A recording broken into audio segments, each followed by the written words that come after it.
Happy Tuesday, sophomores. Welcome to week 8, lesson 35. Let's get started. Why did the photo go to jail? Because it was framed. So we're on day 2 of week 8, and the video you should be watching right now is called ELA G10W8L35. The text is called A Dose of What the Doctor Never Orders, which is the same text we'll be reading all week. And the activity today is engaging in a close read of the text, specifically looking at the author's use of dialogue. And when you go down to the next page, you'll see the lesson listed itself. Make sure you read the materials section so you know what materials you need for today. The learning target for today is I can complete close read annotations to analyze how the use of dialogue enhances the intended message of a text. We're going to be looking at the same text from yesterday since we've already engaged in a first read and you'll have a gist of it.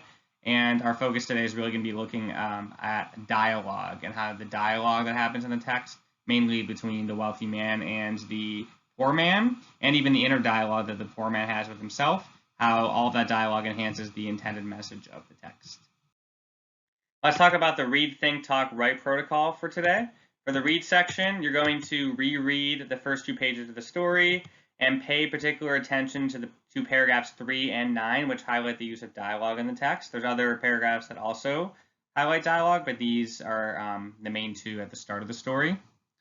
And then for the think section, you're going to think about the style of writing of this short story and how it differs from those short stories we've read earlier in this unit. The author tells this story in a linear fashion with very long descriptive paragraphs, unlike other stories that weren't always linear and didn't have long descriptive paragraphs. And the dialogue includes characters' conversations with himself. This is the first story that, for a lot of it, the character is not only having dialogue with other characters, but also dialogue with themselves. For the talk section today, you're going to talk with someone about the following question. How does the use of dialogue help drive interest in the story and shape the characters? And you'll capture this in the note catcher. And for the write section today, the task is at the beginning of the story, the author writes the malady, and the meaning of the malady is at the bottom. It says the meaning of malady in this instance is an illness or ailment, which brings the greatest distress to mankind is the plague of poverty. Why does the author liken the condition of poverty to an illness or ailment? How does this comparison set the stage for the rest of the story? So you really got to think about why does the author compare the condition of poverty to a malady, which is like an illness or ailment, and how does this comparison set the stage for the rest of the story? And that's what you'll write about in the writing section. And then, as always, just remember that everything you need to write down is in the note catcher. So make sure you go to the next page of the lesson to find the note catcher. And then finally, you're going to close out with first sharing your writing with someone. And then you're going to read a book for 20 minutes and document your reading in the reading log. So the quick model today is going to be around close reading, but specifically looking for the dialogue that the characters have with one another. And so I wanted to go over the lesson one more time for the specific references of dialogue, so everyone can be on the same page of what you have to do with the dialogue for today. So for the reading section, just remember, pay particular attention to the 2 paragraphs 3 and 9, which highlight the use of dialogue in the text. Those specific paragraphs themselves highlight dialogue pretty well, and we'll look at those together. For the think section, this short story differs from those short stories you read earlier in the unit, mainly because, this short story is told in a linear fashion with very long descriptive paragraphs, and the dialogue includes characters' conversations with himself, which differs from other stories we've read. So think about this and how it differs when you're reading it. And then for the talk section, talk with someone about this question. How does the use of dialogue help drive interest in the story and shape the characters? And that's what our model is going to focus around today, how the dialogue in the 2 paragraphs we're going to look at actually help drive interest in the story and shape the characters. Before we dig into the text, I wanted to go over 6 different reasons why authors use dialogue, and these are going to actually help us when we unpack paragraphs 3 and 9 today.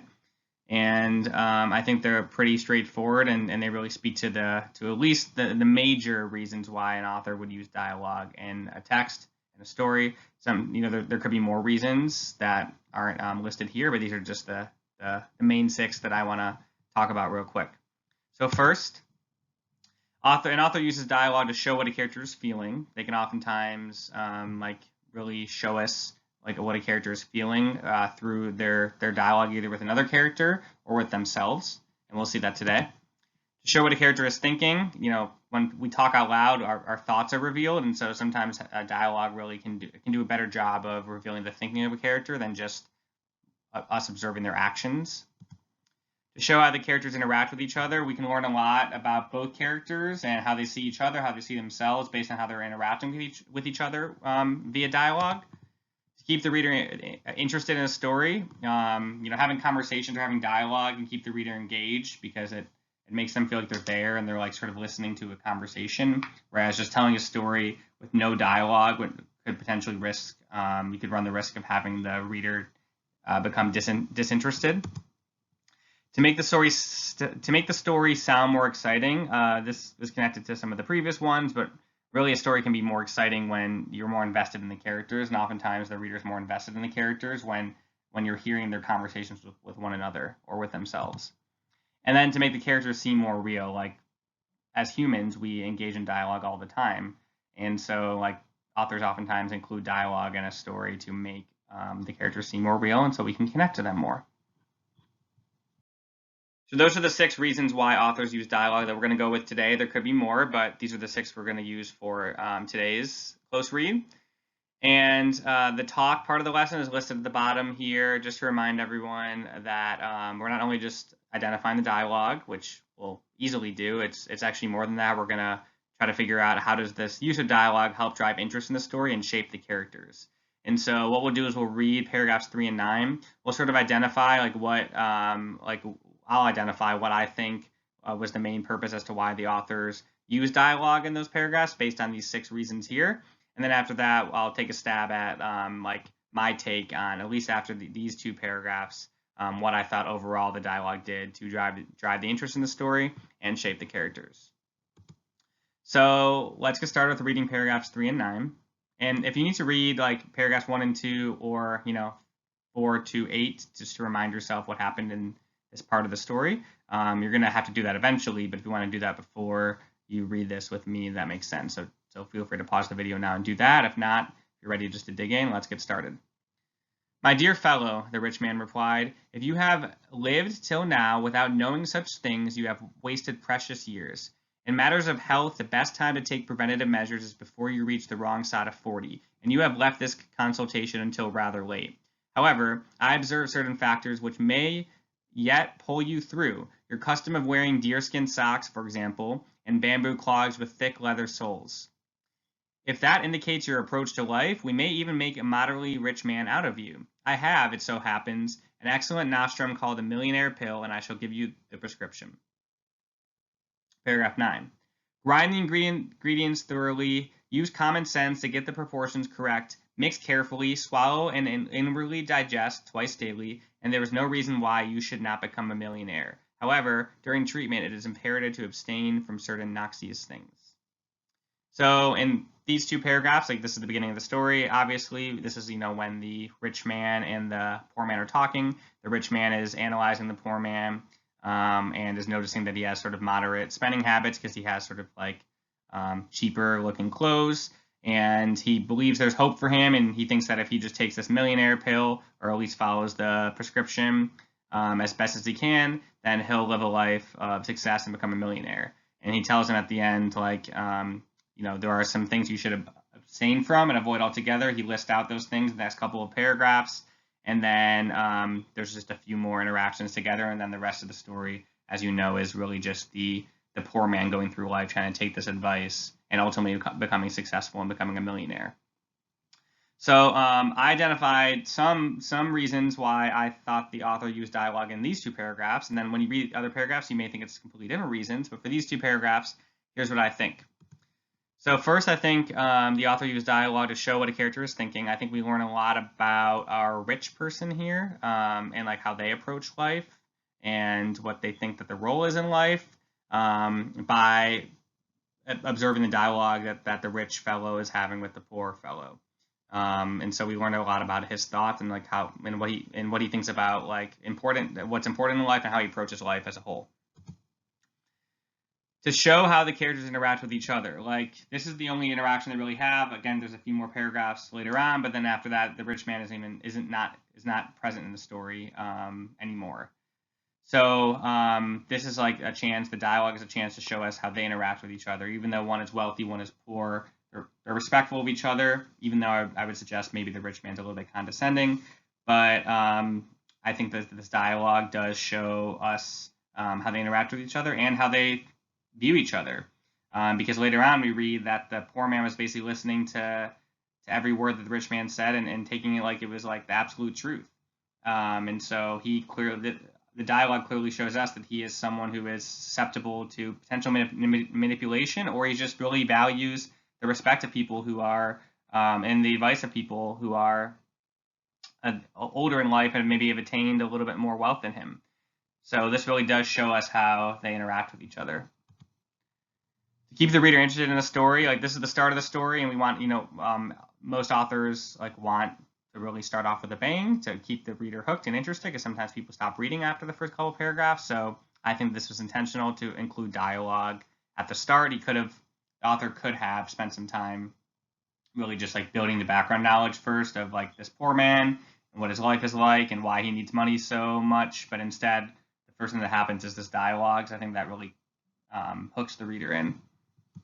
And then 4, to make the characters seem more real. Like, these are real people, even if like you are not a millionaire. I mean, I'm not a millionaire, or you're not incredibly poor like this man is. I'm also not that poor. I mean, I'd say I'm somewhere in between, but I can connect to these characters and they seem real to me. I don't maybe even know people that are in the rich man's category per se, but I think the dialogue helps us learn a little bit more about them, and it makes them seem more real to us, as if like real people would be operating this way in life. So then I wrote down here like just sort of my overall reflections of why I thought the author used dialogue in these 2 paragraphs, and here's what I said.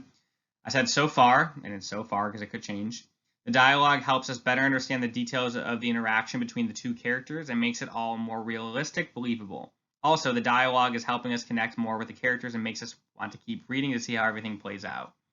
Yeah, I really feel like that the dialogue makes everything seem more realistic and believable. If like the author had just started off and mentioned that the poor man was like learned about a millionaire pill and was going to take this pill and try to like become rich, I don't know how believable we would think the story is, but we can tell through the interaction and dialogue of the characters that this poor man is really desperate for advice to become rich, and the rich man, even though he calls it the pill, he's really just giving suggestions of different ingredients to mix and different like priorities he should put forward to make sure he becomes rich. And I think that because the dialogue helped us connect more with the characters and made them seem more believable. And now the rest of the story, like I do believe that this poor man genuinely believes that there are certain things he can do and follow sort of a script to become rich. And so now I want to read more and see what happens. Does the man become rich? Does he not? I mean, we know he does because we read the story yesterday. But if I was reading this for the first time and I'm trying to understand why the author did what they did, it makes sense why the first couple of paragraphs in the first 2 pages have all this dialogue here. Dialogue is great, and I think specifically with this text, the author was very intentional about their use of dialogue, because it really added a lot to the story. Hopefully that model was helpful to you in thinking about dialogue. Don't forget to complete the rest of the close read routine, and then go back to the lesson plan and read all the different parts of the Read, Think, Talk, Write protocol to make sure you complete everything you have to complete for this lesson. Tomorrow's lesson is lesson 36, and the learning target is, I can analyze in detail an author's use of extended metaphor by applying my knowledge of metaphors to uncover multiple levels of meaning. Tomorrow's metaphor is a great metaphor. We're really talking just about the millionaire pill and looking more at that, and then trying to use that metaphor to basically uncover multiple levels of meaning. Thank you for learning with me today. As always, it's a pleasure to spend some time with you. Just a few reminders before I go. Number 1, don't forget to talk about your lesson with someone. Number 2, read 20 minutes and complete a reading log entry. The reading log is at the front of your packet.